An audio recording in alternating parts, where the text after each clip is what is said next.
Hey guys, it's Corey and Tiffany, and we're the co-founders of Investor Life. And we help investors scale their portfolios using other people's money.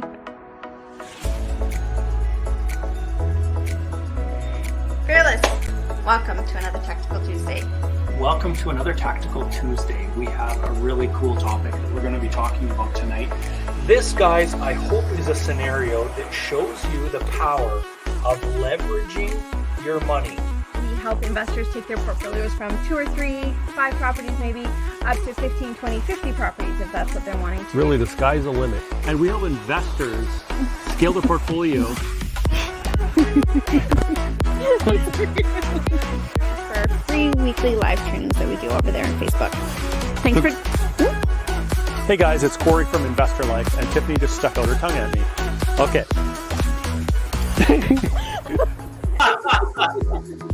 Okay, that was a bad rendition. But guys, today, what wreck people in real estate? We're going to be talking about that, and we're going to make sure that it doesn't happen to you.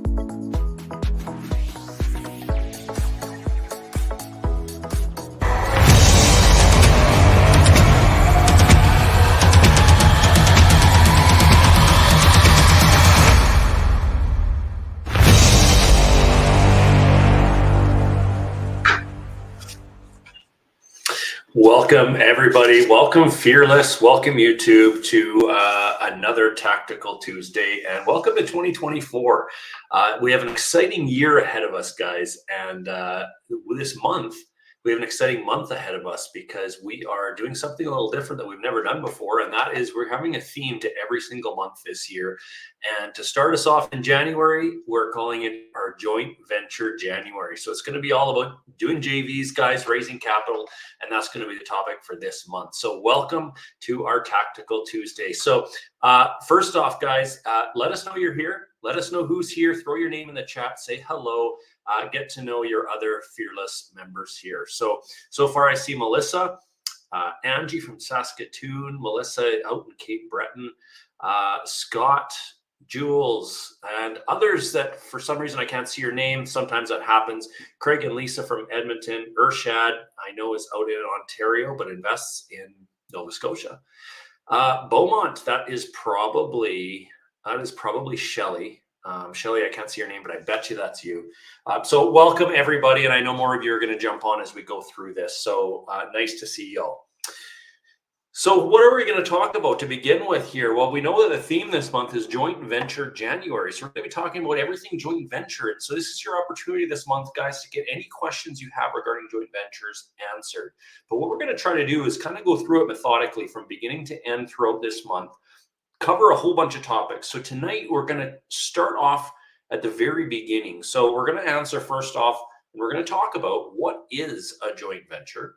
Okay, we're going to kind of show, we have an infographic that I'm going to share on the screen here, and it's going to show how the money flows in a joint venture, because there is always some confusion as to how it flows.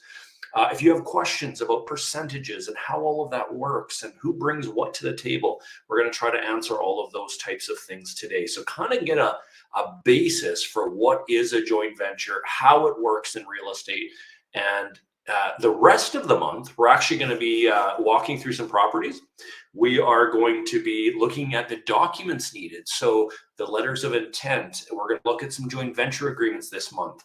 We're then going to step on to how do you find a joint venture partner? How do you raise capital? Or if you already have the capital, but you don't want to do the work, how do you find a working partner? So these are, and how do you put that partnership together? So these are all the different topics, and there's a whole bunch of them, guys, that have to do with joint venturing. But tonight we're going to lay the foundation. We're going to lay the groundwork. So make sure that you leave tonight being crystal clear as to what a joint venture is and whether or not it's a strategy that you can use in your real estate investment. Because I'm going to say this, it's the number one strategy that Tiff and I used when it came to real estate investment. Out of the 100+ properties, and that's not doors, guys, that's properties that we purchased, every single one of them except for 2 were done by means of joint venture. Now, we own a number of those properties 100% now because we bought out partners, et cetera, and we exited many different ways out of some of these joint ventures. But we did it all and we got started using virtually none of our own money. Okay, so for those of you that are maybe hearing this for the first time, or those of you that have heard this 100 times, yes, you can buy real estate here in Canada, a beneficial interest into real estate here in Canada without using any of your own money. And that's where joint venturing comes in. Okay, so I'm just looking at the chat here and it's kind of going crazy. People from all over the country. So happy to have you here. Oshawa, Toronto. We have people from the other side of the world. Pam, nice to see you from Turos. Never heard of Turos, Australia. So that is super, super cool. So welcome. That's my auntie Pam, by the way, guys. So super cool to have you. A phenomenal golfer. So nice to see you, Auntie Pam. Port Alberni, I'm not sure who that is. Okay, so here we go, guys. So we're going to talk about joint venturing, and let's start at the very basics. What is a joint venture? Now, I'm going to read to you from a couple of different, I mean, if you look this up on the internet, you look up what is a real estate joint venture, you're going to get several different definitions. For most of us on here, some of these definitions may or may not apply. Okay. So, yes, glad to hear you're phenomenal golfer. That's right. That's right. You are. Absolutely. Here is one of the definitions that I have found that I think really fits for us guys. And this is it. Simply put, a joint venture in real estate is when two or more investors pool their resources and or knowledge and or assets for an investment project. Okay. When two or more investors pool what they have, they put what they have together and they purchase either, it could be a development project, it could be a residential property, it could be a commercial property, it could be a multifamily building, whatever the case is, they purchase an investment together. Okay, each bringing different things to the table. That's what a joint venture is. And that's the power of it, guys, because some of us might have the expertise, but we've run out of money. Or some of us might have the money, but not the expertise. Or some of us might have the money and expertise, but we don't have the time to get everything done. And so then we bring on a partner. And so there's many reasons why people partner together. It's because somebody else can kind of fill the bucket that they don't have. Okay, let me know if that makes sense, guys. Throw it in the chat. Does that make sense? Is that an easy way of explaining what a joint venture is? So different partners bring different things to the table. Now, what's different, and this is where we have to be careful in Canada, is that sometimes and a lot of times we talk about joint venture partners. And I'm going to say that many times today, partners. But what we're not creating is a partnership. Okay, there's a difference. There's a difference between doing a joint venture and there's a difference between a partnership in Canada, especially tax-wise. Okay, a partnership is when a bunch of people or entities get together and create one entity that ends up investing in something. Whereas a joint venture is you can have multiple entities and they just have an agreement to purchase something. Okay, so that's in layman's terms, the simple definition between what the difference is between an actual partnership and what a joint venture partnership might be. Okay, so hopefully that helps to clarify that. And as we go through this, guys, if you have questions with what I'm saying, just throw it in the chat and I'll try my best to answer them. Okay. All right, so let's just expand on that a little bit. Here's a further definition. A partnership is, okay, this explains the partnership part. A partnership is when two or more investors form a single entity to conduct business together. Whereas a joint venture is when each of the investors involved operates as its own entity and they work together on specific deals or specific goals. Okay, so that's the difference between a partnership and a joint venture. Joint ventures are generally created when the investors involved are lacking something that the other has. This could be a number of things such as cash, credit, experience, contacts, assets, education. We can go on and on. What can you bring to the table? So throw it in the chat, guys. I would love to hear your opinion on what you bring to the table in a potential joint venture. So how many of you here, just by, I can't do a show of hands, but put it in the chat, how many of you here have done a joint venture or want to do a joint venture? Okay, throw that in the chat. And number two, if you're gonna do a joint venture, what assets do you bring to the table? Do you bring the expertise, the knowledge, the education, the membership? Do you bring the money, the qualifying power for mortgages, the opportunities, the properties, the projects? What do you bring to the table in your world of doing joint ventures? So throw that in the chat.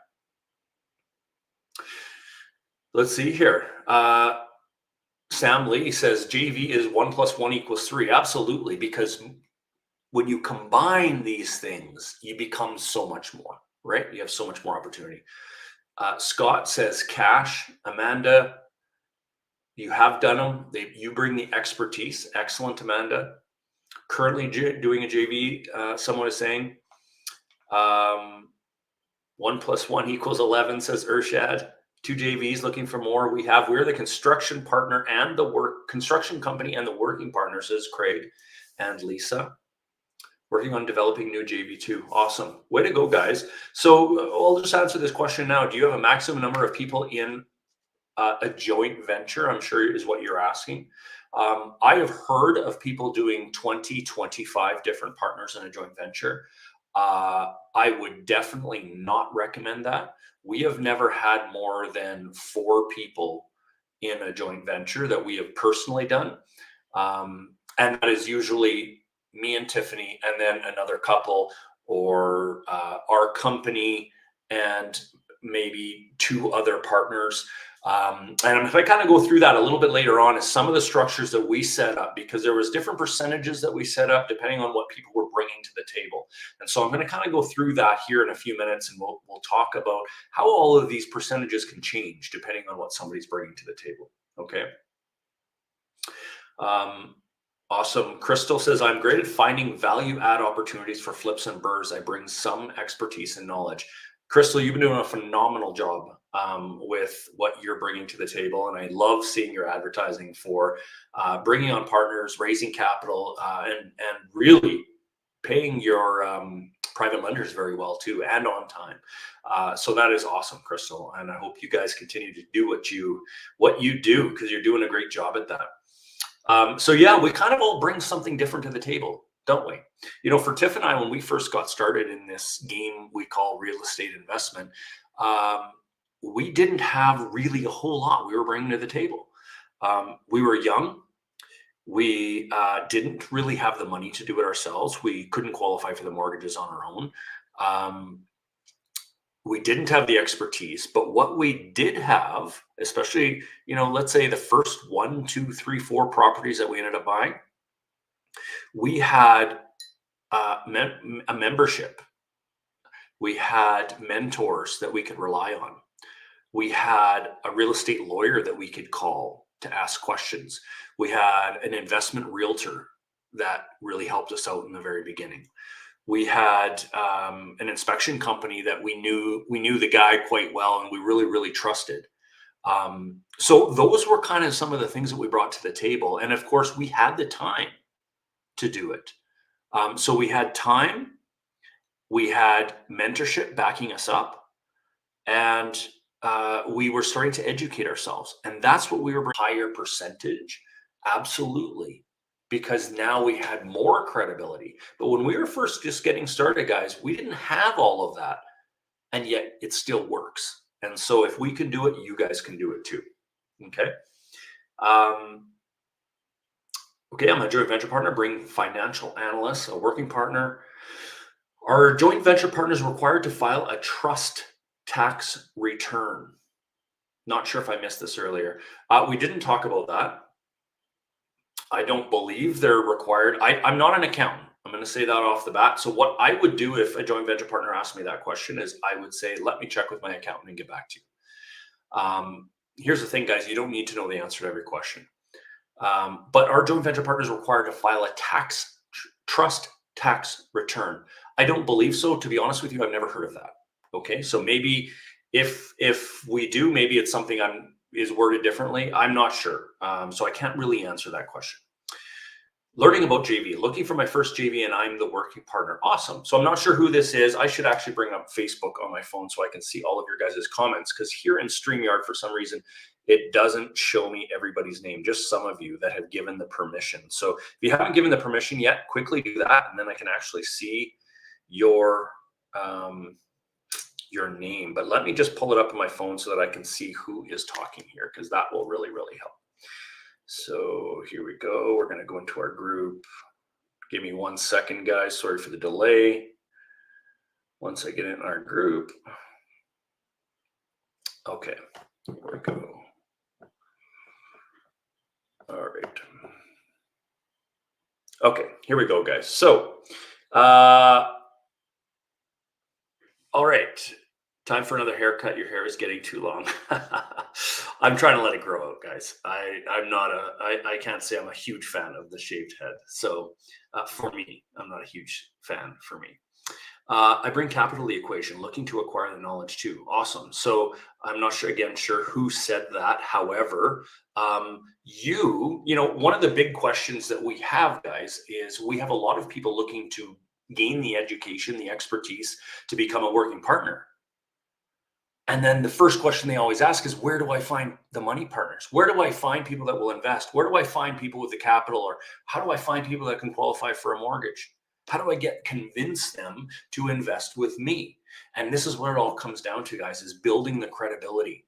Okay, and these are topics we're going to get really into later on in the month, is how we build that credibility and how we attract the money and how we attract partners. And believe me when I say this, and I know many of our Ignited members can attest to this, is that once you get going, once you do your first one, your second one, you start creating these partnerships. The problem that you have tends to be you can't find enough properties for all the people that want to partner with you. Because here's the thing, and if this is the case, guys, Ignited members or others that have found this to be the case, throw it in the chat and say, yes, this happens, because it does. The problem becomes you can't find enough properties. And when you're first starting out, you say to yourself, well, that's impossible. I can't imagine being in that place, but it eventually happens if you follow a system. This is what happens, guys. It's a good problem to have. Absolutely. It's all about the relationships. Yes. Welcome back, Melanie. Welcome back. I don't know if I felt that way, but I was fortunate enough to find partners for every opportunity. Craig, I know this is happening for you guys. You doubted it at the beginning, as we all did. I did as well. And yet it starts to happen. And yeah, can't wait for that. It's a good problem. It is a good problem. But here's the thing, is that it just becomes easier and easier once you do one. And that's what you need to focus on, guys, is do one joint venture, buy one property that is an investment, that is a good investment, where the numbers make sense. Once you do that, everything becomes so much more repeatable. Okay. So this is kind of what we're talking about here, is what each person brings to the table is sometimes different. But when you put those things together, 1 + 1 = 11, as Urshad had mentioned earlier. And you can do so much more. Now, how do the percentages work? Now, here, just to clarify quickly, and then we're going to go into an infographic that we have here, guys, that kind of walks us through a whole deal and how the numbers work. But before we get to that, most of our joint ventures were 50-50 joint ventures. Now, what that means is one partner, who was our partner, put in the money. Now, what's included in the money? The down payment, any renovation costs, any closing costs, a transaction fee, which meant we were getting paid to do the deal. All of those things, a reserve fund, which was usually 2 to 3 months worth of rent. All of those things were what the initial investment that our investor was putting in. Okay. That's what the money partner puts in. They put in the money. Now, what did we bring to the table? We brought to the table, we weren't putting in the money or qualifying for the mortgage. However, we were finding the property. We were analyzing the property. We were doing our diligence on the property. We had all the connections in town with the lawyer, the inspection company, the appraiser. We were helping arrange the mortgage as far as getting the appraiser in to do it, making sure that everything was done on time, negotiating the contracts, dealing with the realtors, dealing with the inspector, etc. That's when till the property was closed. Obviously, helping with the signing of the paperwork with the lawyers, arranging for property management or arranging for ourselves to do the property management. How much is included in property management? Finding the tenants, making sure the property is obviously ready to be rented as far as renovations might be concerned, getting any renovations done that needed to be done, taking care of the tenants once they're there, doing the maintenance on the property, taking care of the maintenance as far as calling in the contractors, paying the contractors, writing the checks to the contractors, depositing the check, making sure that all the expenses were paid, taking care of the entire investment. That's what we brought to the table. And that extended all the way and extends all the way until you sell the property.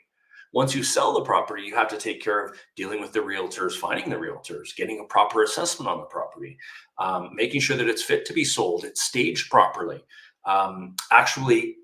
then dealing with the money once it's closed and making sure that each partner is getting what they deserve. And in that entire period of time, sending proper accounting towards not only our bookkeeper and accountants, but also the money partner, so they clearly understood where their money was invested and how their returns were going to look.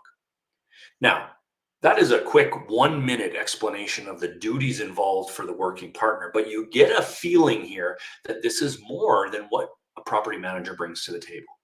Okay. Some people, and one of the questions we get asked all the time is, why don't I just hire a property manager? Why would I need a managing partner?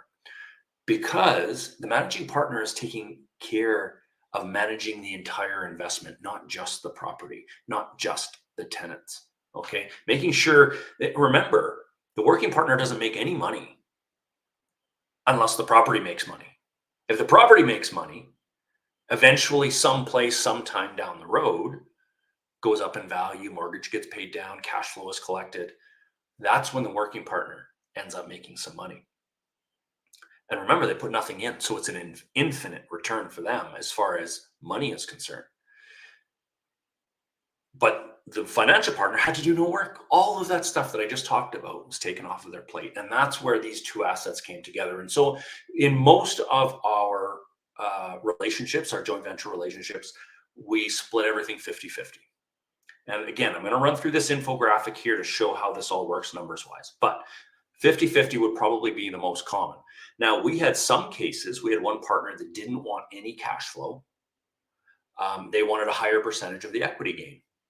And they were a partner that we were going to be buying 15 to 20 plus properties with. And we knew that right off the bat. So we agreed to do 66-34, where we got 34%, he got 66%, but we got 100% of the cash flow.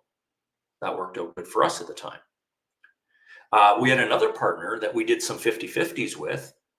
And then because they were so happy, they started to bring other partners to us. And so every partner they brought to us, we gave them a 20% cut in the deal.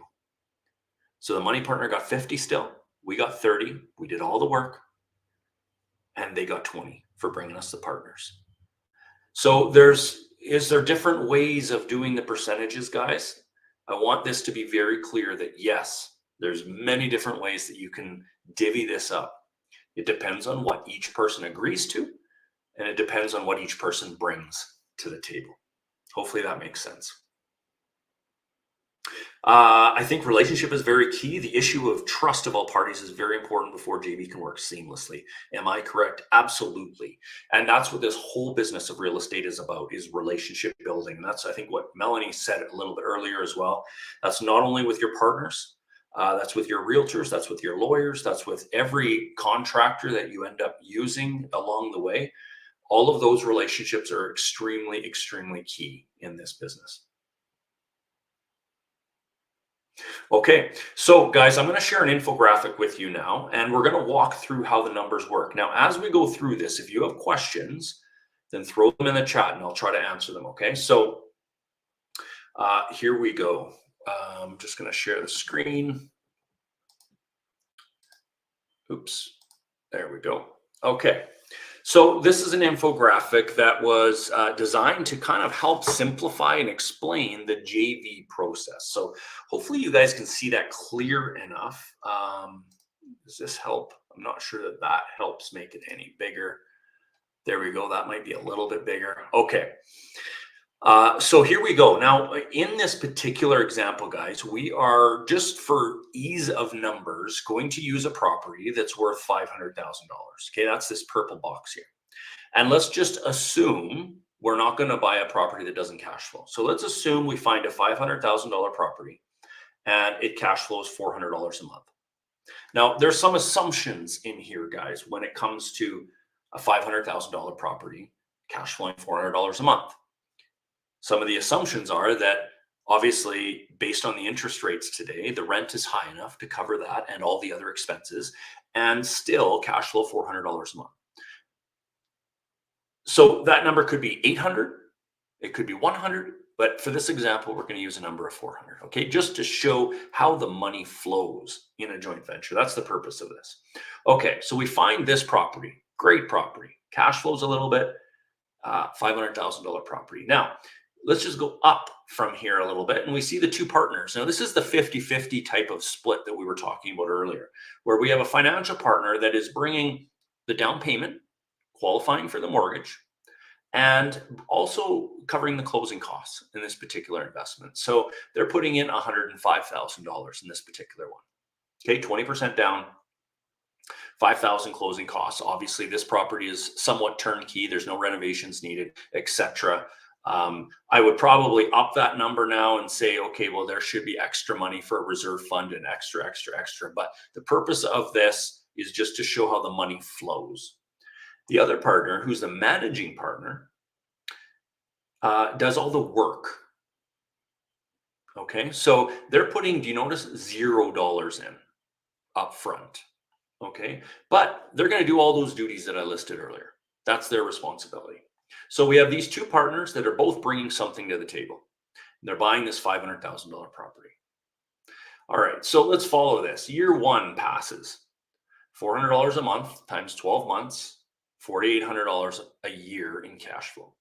Okay, let's assume the price went up a little bit, 3%, and the mortgage was paid down. Okay, based on a mortgage calculator, it was paid down $11,000 year one. No, anyways, ignore those little dots. I won't click anymore. So your mortgage pay down gets a little bit higher, cash flow gets a little bit higher. Let's assume the same price increase. Okay. So what are your total returns after 5 years, guys? Well, the property has gone up 3% per year. And of course, that is, your first year goes up 15,000. And now your second year, 515,000 is going up 3%. So it's a little more than 15,000, et cetera, et cetera. So your value of the property is now almost $580,000. It's gone up around $80,000 in value, assuming this 3% price increase. Now, sometimes, guys, we invest in a market and these price increases can be 10, 15, 25%. Sometimes they can be minus 5 or 10%. So we're just averaging this out, okay, and saying an average of 3% increase per year. Now we're minusing our mortgage. Okay, it had been paid down almost $60,000 over this period of time. So the $400,000 mortgage is now down to $342,000. And we're adding up all our cash flow. Year 1, 2, 3, 4, 5, we ended up collecting $26,000 in cash flow. So our total equity, our value, minus the mortgage that is currently on there, plus all the cash flow we collected, how much equity, how much money has this property created for us? It's created a total amount of $263,616. So now how does that money get split? This is where some of the confusion lies. Well, you notice here that we go over to the financial partner side. After 5 years, what do they get back? Now let's just assume for the purpose of this, that maybe they refinance or maybe they sell the property. I'm not taking into account what closing costs they might have, et cetera, et cetera. But this is how the money is split. First of all, they get their initial investment back. That initial investment, do you remember how much it was? $105,000. So they get that plus 50% of whatever's left over in the gains. So what we could say is they get 105,000 out of the 263. So that brings the 263 down to what? 158,000. Okay, and then that 158,000 ends up getting split into two. So their 105 plus their 50% gain equals 184. That was a 75% return on investment. Divided by 5, that's roughly a 15% per year on average gain on their money. Pretty good for doing no work. How many people out there do you think that you could talk to at work, at your friends, your family, whoever it might be, some of the contacts that you have, that you could say to them, listen, how are your mutual funds doing? How are your stocks doing? How is your Bitcoin doing? Real estate, I'm finding with my partners right now that we're giving roughly a 10 to 20% per year on average return. If you're interested, I'll show you how the numbers work. Lots of people are interested in this, guys. That's where you find your money partners. But what kind of returns were there for the working partners? Well, they got 50% of the gain. 50% of that 160, whatever it works out to be, 81,000, they put nothing in. That's an infinite percentage of an ROI. Is the working partner or the managing partner in this case happy? Are they happy, guys? Yes, they are. Because they just made 80,000. Yes, it took 5 years for them to get that $80,000 check, or most of that 80,000, because probably that cash flow is divided up in between. But it took them 5 years to get it. But now they get 80,000. Imagine if they did this 3 times, 5 times, 10 times, or 100 times. What kind of return are you going to have within 5 years, depending on how many times you do this? And remember, the cash flow is pretty predictable. Yes, rents go up, expenses go up, rents go down, expenses go down, but it's fairly predictable. Price gains are not really predictable, but we're only counting on a 3% increase here. What happens if this goes up 4, 5, 6, 7, 8% in value? What a dramatic change that's going to make to these numbers. So is a working partner happy? Yes. Is a financial partner happy? Yes. Okay, so there's a simple flow chart as to how the numbers work on a joint venture. So any questions you guys have, let's answer those questions now. So let's see here. Working partner, Diane asked, if the working partner is doing the property management, did they get paid what you would pay a property management company? Example, 10%, as well as their percentage of the monthly cash flow. My answer to that, Diane, is yes, usually. Now, sometimes the arrangement is made that the cash flow is just divided 50-50, and that's the arrangement the money and the working partner can make. Sometimes the arrangement is made, and what I would suggest for money partners and for working partners is to work in a property management fee, regardless of who manages it, whether it's the working partner, the managing partner, or whether they hire a property manager. Regardless of who's managing it, you want that 10% fee figured out in the cash flow and going somewhere.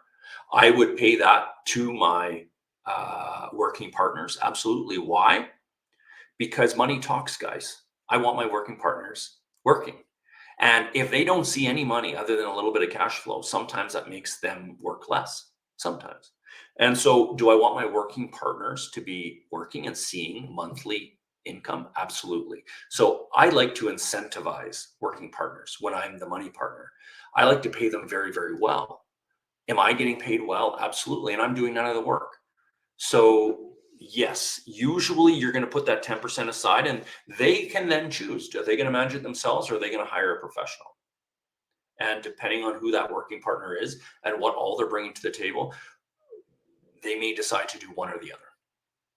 And remember, you can be a working partner, guys, and live in another province from that property because you have a team built up there, because you have contacts there, because you have a property manager there, and they're the boots on the ground. So you can be a working partner and not sling a hammer. You can be a working partner and not manage the property and the tenants. How? Because you're managing the investment. You're managing the people that are taking care of those things. Okay, so that's another important point to remember that sometimes gets lost. Mel, good answer on that one too. Diane, in a simple G, yes, it depends. Okay, good. How many hours of time did they put in over the 5 years? So guys, here's the deal is some depending on the property. And this really comes down to the property and the tenants that the working partner approved. They can make it easy on themselves or they can make it difficult on themselves. If they're not experienced and put in the wrong tenants, they can end up spending way more hours than might be necessary. So how many hours of time did they put in over the 5 years? I'm going to just assume if we said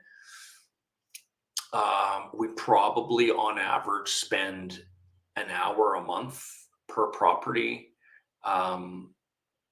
And then obviously more when it comes to the buying time, when it comes to setting up all of the trades or whatever it might be at the very beginning. And then obviously a lot more when it comes to selling the property as well. So, it's not a time consuming thing during the duration of that investment.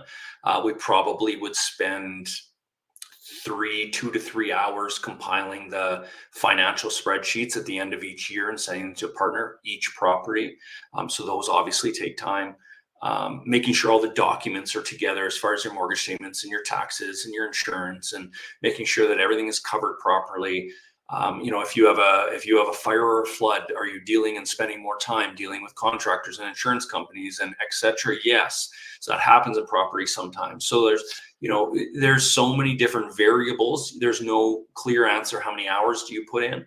But when you're managing an entire investment, you are putting a lot of hours into that investment. And so that's why a lot of people partner. They get into real estate investment. They say, I don't have the time. As much as I'd love to do it, I don't have the time. So they partner with somebody that does, somebody that will take care of those things. Hopefully that kind of answers your question on the time. Okay, so does that clarify, guys, the money flow of how a JV kind of works? Remember, two big keys that sometimes get missed is the initial investment at the beginning includes more than just the down payment. It includes your closing costs, and it includes a reserve fund, and it could include more. That's one thing. The second big thing that gets missed sometimes is when you see that total equity number at the very end, we have to remember that the financial partner gets their initial investment back first, and then any profits are split. Okay, so it's not just 130 in that example of 260, not 130 and 130 gets sent, because then they invested 105, they're only getting 130 back. No, it's the 105 gets cut out of that 260 and then it's split from there. So hopefully that makes sense.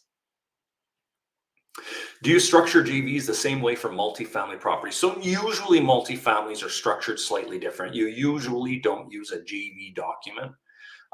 You're usually structuring, there's so many different ways to structure a multifamily property that it's usually not a joint venture. Okay, you're likely setting up a corporation. You might be selling shares in that corporation, etc. So the setup might be slightly different. Linda, most of the time spent is upfront when looking for the asset. Okay, good. There we go. Spent when you had a good system in place. Perfect. I'm not sure who that Facebook user is, but I see how you're throwing their name in and answering their question. So I appreciate that, because I don't see a lot of the names here today. On the mortgage, do you have an interest on it? Typically, no. So whoever got the mortgage, qualified for the mortgage, sometimes the working partner helps to qualify for that mortgage. Sometimes they don't, depending on the situation. And so again, that is very, very specific on how that might be done. But as Ermel here says, JV structures do exist in multifamily. So it's just usually set up slightly different than a simple joint venture agreement. We might do a 7-unit with a JV partner for the first time, and if we do, we'll use the regular setup, but a different split because we're qualifying for the mortgage too. Absolutely. So that's where the numbers change, Mel. And there's value in somebody qualifying for a mortgage. There's value in somebody putting cash down. There's value in somebody doing the work. There's value in somebody just putting the whole partnership together and bringing all of these pieces together. And Mel, I know you're an expert in doing that and kind of putting different parties together and getting a deal done.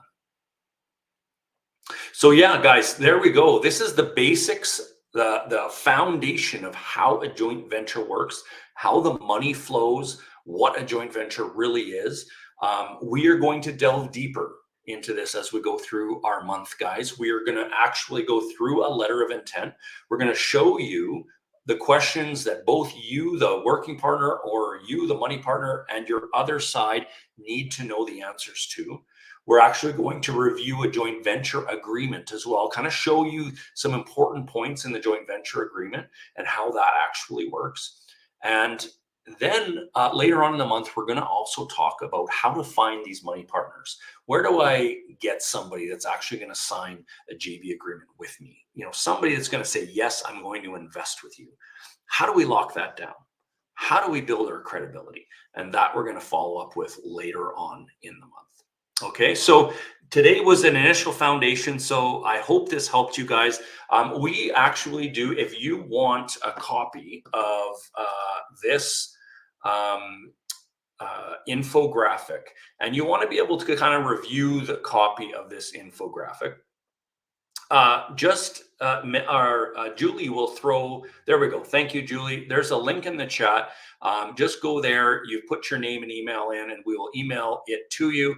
And you will have access to a copy of this and you can use it. Now, here's the key, guys, is that the more familiar you get with how this flow works, or having an infographic like this and kind of explaining it to a potential partner helps you get partners. Simple as that. The easier it is for you to explain, the easier it is for a partner to say yes. Because remember, a confused mind says no.